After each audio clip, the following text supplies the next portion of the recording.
project here. So I will be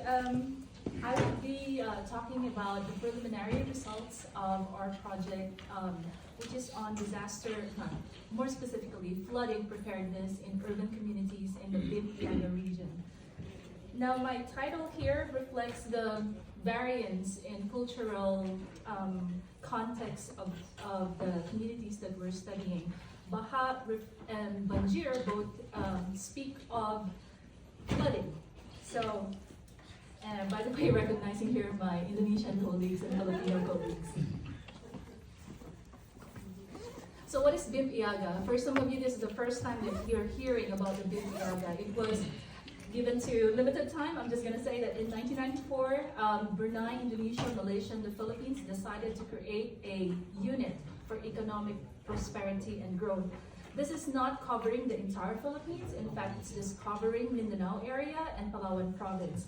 Also not covering the entirety of Malaysia, only specific province, specifically Labuan, Sarawak, and Sabah. Not also the entire Indonesia, just most of Kalimantan, Papua, and the highlighted parts here. So, but it covers the entirety of Brunei Darussalam, primarily because it's a tiny country, probably the size of where I grew up in Quezon City, in the Philippines. So what is the goal of this organization? It's to improve economic development in this, what they call less developed, that's in their, in their paper, less developed areas of the region. In 2015, ADB created a study on the vulnerability of the BIMP Iaga regarding several climate change related threats. And so what they found out is that this area is actually very highly susceptible to hazards like flooding, climate, extreme heat, and other types of hazards. Interestingly, when I got to Brunei, a lot of people warned me that my disaster scholarship will be put to an end because there's no disaster in Brunei, which is very sad coming there. But what's interesting is that it isn't true. There is flooding in Brunei. There is extreme heat happening in Brunei.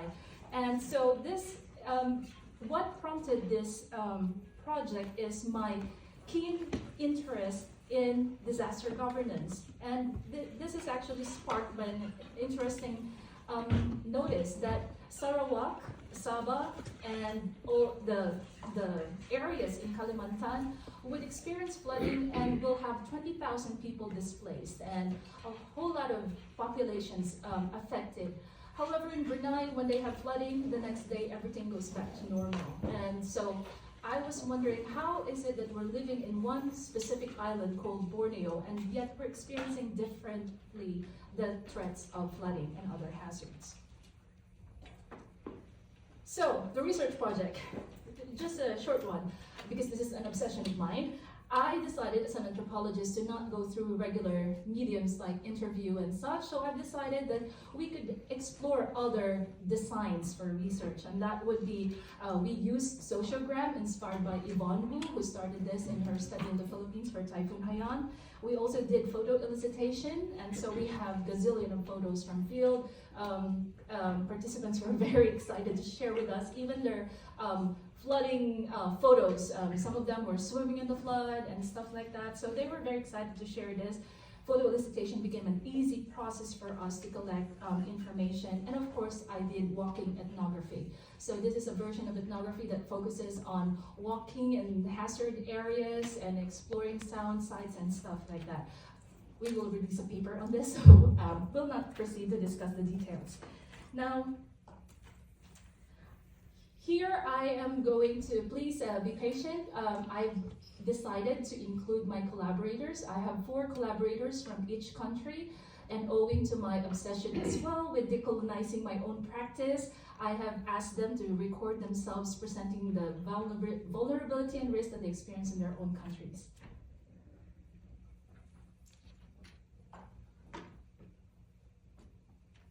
No sound.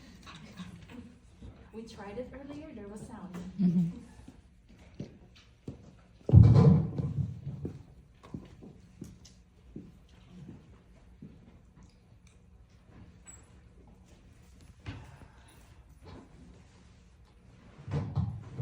while we are doing this that overwhelms drainage systems and causes flash floods. Hello, I'm Sherza Shahrin from University of Brunei Darussalam, and I want to provide a brief background on flooding in Brunei. Now, Brunei Darussalam is a small nation in Southeast Asia, and the country is divided into 4 administrative districts: Brunei Mora, Tutong, Temburong, and Belaid. Persistent monsoon rainfall poses a significant challenge for Brunei, leading to widespread flooding that overwhelms drainage systems and causes flash floods. In September 2023, heavy rain flooded remote low-lying areas of the Tutong district, submerging roads under 1 to 1.3 meters of water, making them unreachable except by boat. This inundation affected approximately 85% of the area, impacting 56 houses and 300 residents. In late December of the same year, heavy rainfall caused flooding in the Belaid district, disrupting operations at medical facilities and necessitating temporary closures for repairs. Similarly, parts of the Brunei Mora district experienced flash flooding on New Year's Eve, prompting warnings from the Brunei Darussalam Meteorological Department. So don't worry, each country will only have 1 minute.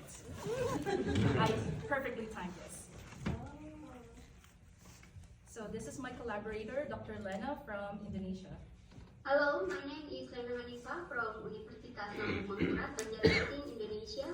I'm also a collaborator for research on disaster preparedness among urban communities in Brunei, Indonesia, Malaysia, and Philippines, or BIMP, with Dr. Maria Karen Alejandria from University Brunei Darussalam. Before I begin, I would like to show you some pictures on what happened in Banjarmasin in January 2021.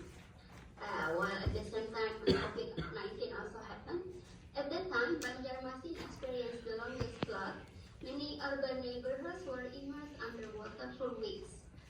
The first picture, you can see that, showing children playing in the water while vehicles passing by, and how the areas in Banjarmasin were affected by flood. Banjarmasin is known as the oldest city in Kalimantan and famous as Kota Seribu Sungai, or a city of 1,000 rivers. The city faces many challenges, from floods during the rainy season to fire disaster during the dry season. The biggest challenge, of course, will be the threat of sinking. Banjarmasin is 0.16 meters below the sea level. And now we move to Hello. Malaysia. I'm Noor Zaima, one of the collaborators for disaster preparedness in BIMP countries. I'm representing Sarawak, Malaysia. The Sarawak state is one of the largest states in Malaysia, and it represents, the state itself represents significant disaster impact, which is flood.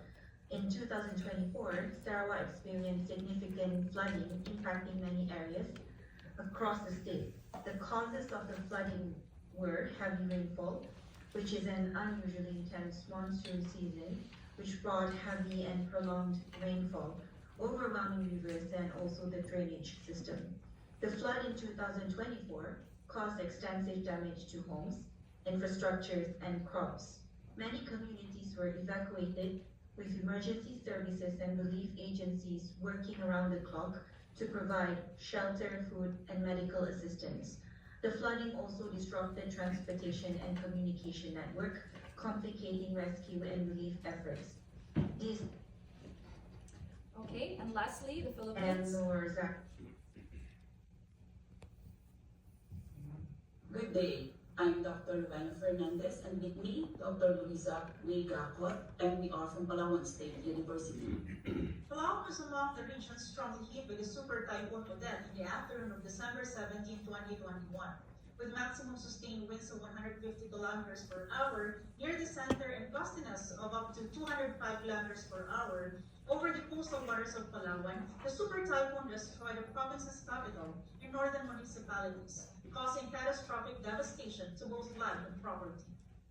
Barangay Longogan was one of the areas in Puerto Princesa City that had been strongly hit by the typhoon Odette. The strong winds and heavy rains caused the Longogan River to overflow, resulting in significant flooding and landslides that damaged main roads and bridges, cutting off-road access between Puerto Princesa City and the northern Palawan. During that time, the Palawan Provincial Disaster Risk Reduction and Management Office estimated 70 to 80% damage to the public and private infrastructures. Also, most communities experience disrupted communication and power outages, making post-disaster response more difficult for the residents, government institutions, and humanitarian organizations. All right, thank you for indulging with me with those presentations. Those are the experiences of flooding vis-a-vis COVID. So I have to emphasize this is all about compounded disasters happening in these areas. So I would like to also at this point present some resilience narratives from our data set. A fair warning, there will be no Malaysia discussions on resilience because we have not completed yet our data collection for that.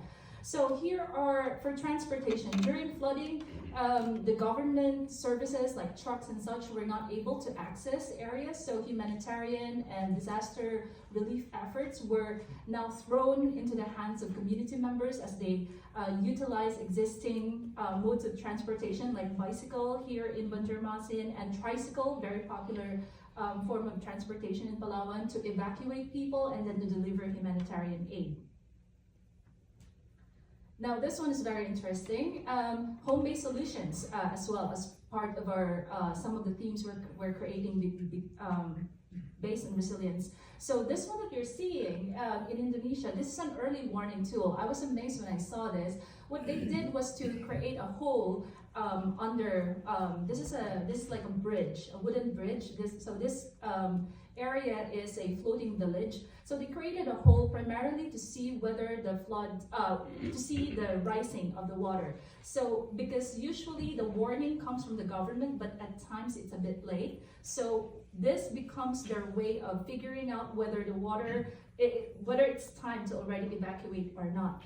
The other one is in Brunei. So I told you flooding happens in Brunei. So this is an example from one of our participants who showed to us how they have created home-based solution by elevating furnitures, elevating toilet, kitchen to make sure that water will not come in during flooding, and so they can continue on with their daily activities.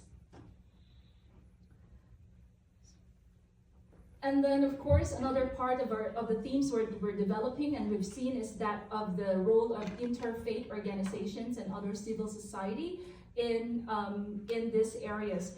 In the Philippines, you would see here the houses. We were talking earlier about relocation. So there was an attempt for relocation that was initiated by Caritas through the bishop, the Catholic bishop, in Palawan. So they built houses. Now, of course, in the paper, I have a footnote on this. They relocated them in an area wherein there's no access to fishing. And this is a fishing community. So that's a problem that they are facing. In Indonesia, I met with this family who is leading an interfaith organization that's leading community kitchens, also providing sustainable livelihood so that people will have more access to basically addressing food security and livelihood security during periods of flooding. It's interesting that civil society was only found actively, at least for now, in Indonesia and Philippines. In Brunei, there is not much civil society working. Now, resilience narratives, relocation.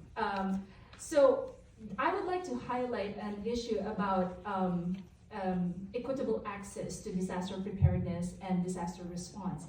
These are two communities affected in the Philippines. One received housing, received proper support, and the other had to live in a truck for 9 months. And so this person experienced stroke during this period because of the stress that she had to endure living in a truck without toilet, without any amenities. So this showed the difference in disaster governance as well, even within a particular locality. We have been talking about urban-rural divide. Interestingly, the supposedly good the good response came from the rural area, the building of the Caritas village, And then the struck is in an urban setting. So the reason why is because the governor or the leader of this area decided that rural folks will have will have a more difficult time surviving the impacts of disaster compared to urban folks who can get other jobs. That was the rationale given. I have probably a minute or so. So in Banjarmasin, I'd like to highlight again good governance as a form of discussion in terms of disaster preparedness. So in Banjarmasin, they have created what is called as Proclaim Village. This is not just in Banjarmasin, but this is across Indonesia. They've identified vulnerable societies and they have created them to become pro-climate village. So this one is an example of good governance wherein the community members are actively collaborating with the local government to secure livelihood, to address disaster issues and such. You can talk to me about it over the break, but I'd like to highlight in this discussion this one, the findings of this study. So findings, as you would notice, on the core is the household and kin-based support. Then, of course, we've been talking about women. All of the organizations we've seen are led by women. And they are being the successful organizations we've met so far are all led by women as well. Civil societies there, interfaith we only found interfaith organizations in Philippines and Indonesia. The other responses you would see here, I'd like to highlight the role of social media as well. So we'll be releasing a paper on how social media impacts disaster preparedness, especially Facebook and WhatsApp. So there.